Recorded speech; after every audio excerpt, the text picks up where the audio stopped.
Hello everyone, Ace here, and today I've got a bit of a follow-up to my last video. So we're starting to see the first examples of game journalists trying desperately to defend the utter disaster piece that was the Battlefield 5 trailer. And here I have an excellent example from The Verge, written by Megan Farakmanesh. This particular article is titled, "Battlefield 5 fans who failed history are mad that the game has women in it." And under it, it reads, "Has anyone here read a book?" Well, Ms. Farakmanesh, if that's how you want it, I have to ask if there's anyone at The Verge that's ever written a trustworthy news article before. So let's actually dive into this and see just how bad it gets, shall we? DICE is returning to World War II with Battlefield 5, and it's doing so with the help of females. Following the game's reveal trailer and confirmation that it will include women, some fragile fans have confirmed that they've never read a book by protesting what they see as historical inaccuracy. Please keep your women out of my war games. Okay, well, we're already off to a flying start of accusations, so let's tackle and completely debunk what she's saying here. The complaints are not that there are simply women in a World War II FPS game. It's actually absurd to suggest that that is the case because we've had previous World War II games with female characters that did not receive any kind of flack for it. For instance, back in 2004, nobody complained when Call of Duty Finest Hour included Tanya Pavlovna as a playable female character in the Russian campaign. It actually made sense because Russia did employ female snipers. Tanya was a sniper in the Russian Red Army in World War II. It therefore made sense to include her character into the campaign. Normally, I would consider this kind of in-depth explanation to be utterly unnecessary, as most people can figure this out. However, it does appear that Ms. Farakmanesh legitimately cannot tell the difference between video games that put women into historical roles that they actually did do during World War II, and video games that are simply making things up just to simply check another box off the checklist. Online, this infantile cry has rallied around its own hashtag #NotMyBattlefield, and it's full of users shrieking about political correctness. Hey, good job making a shitty, unrealistic SJW World War II game, wrote one on Twitter. Seeing the downvotes on your YouTube trailer video? You have till October to fix this shit and give us a realistic, gritty World War II experience. Very disappointed with the new Battlefield trailer, wrote another. Blatant disregard for historical events and mindless political correctness. Sad to see such a much-loved franchise fall apart. On YouTube and on the game's subreddit, the comments aren't much better. Genderfield 5, complains one. And another whines about gender-fluid mouth breathers in Sweden shitting out a revisionist history SJW game, shitting on everything people like my grandpa fought for.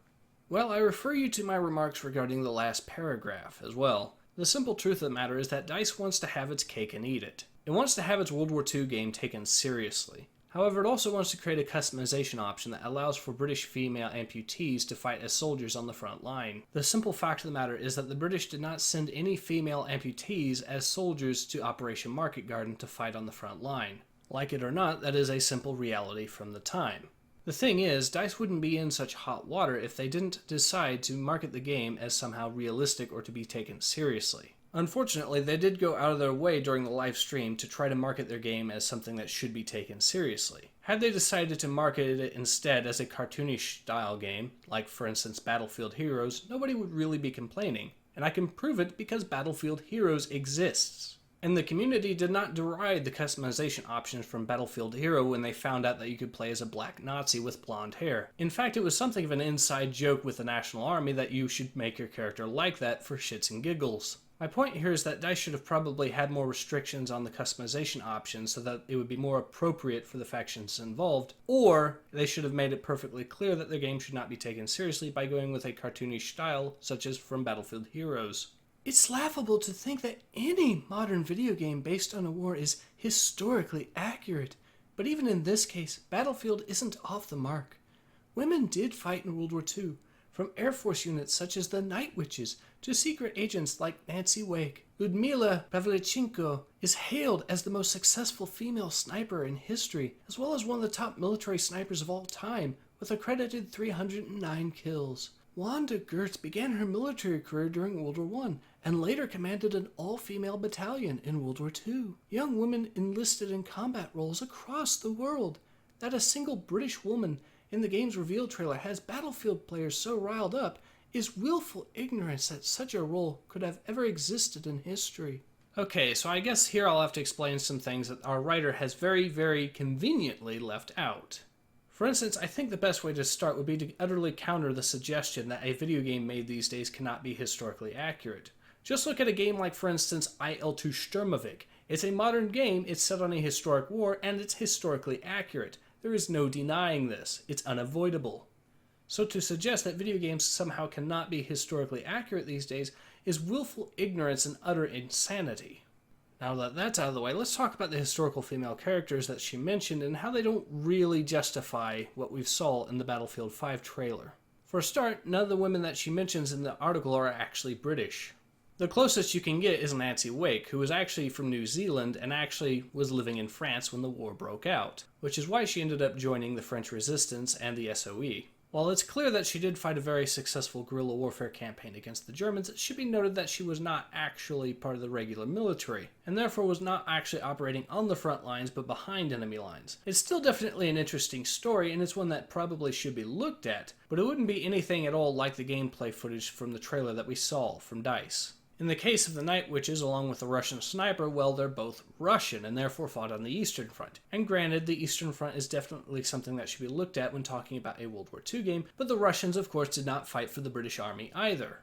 In the case of Wanda Gertz, she of course fought for Poland, or more specifically the Polish resistance during World War II. Granted, she was a professional soldier during World War I, however, she was not technically a professional soldier in World War II. She was part of the resistance movement. The same is of course also true with the female battalion that she formed, and it should also be noted that she fought on the Eastern Front and not on the Western Front, which is where the game's trailer took place. It should also be noted that none of these historical individuals had amputations either, which only further shows how utterly desperate Miss Farakmanesh is in trying to defend the game. She can't even present an example of a British woman that served in the British Army with an amputation.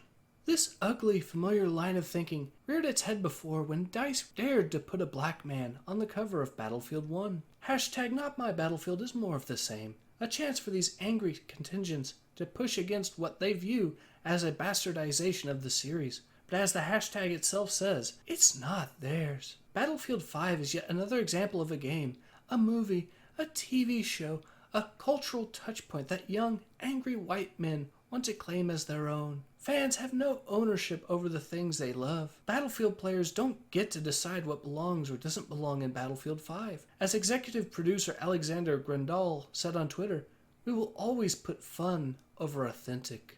Okay, so where do I even begin with that particular paragraph? Well, I guess we might as well take it from the top. So yes, there were apparently a few complaints about the fact that a member of the Harlem Hellfighters was being used as the poster child for Battlefield 1. That was a stupid complaint. I agree. I think gamers as a whole would agree that that was a stupid complaint to make. However, I'm not entirely convinced that it wasn't trolls or something like that either.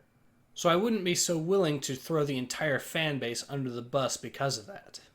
I think that the worst part about this whole paragraph, however, is the fact that the writer is essentially saying that Battlefield fans don't have the right to be passionate about the gameplay changes that DICE decides to make. The thing is, I've provided examples of how previous games and other franchises have actually been able to include women in their FPS games set in World War II, or do other things in terms of customization and have gotten away with it completely, because they understood how to accomplish this.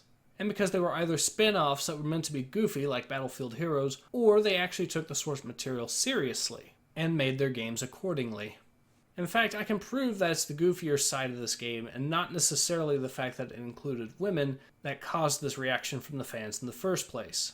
A fairly short search on the Battlefield 5 Reddit page can show you some of the memes that would prove this quite easily. As you can tell, this article was another example of a hit piece, and another reason why we shouldn't really trust game journalists anymore. I will of course be providing an archive link to this particular article so you can read it if you wish to without giving the journalists the money that they do not deserve for writing this. Of course, if there's anything to add, feel free to do so in the comments below. Until then, hope to see you guys again soon. Take care. Ace out.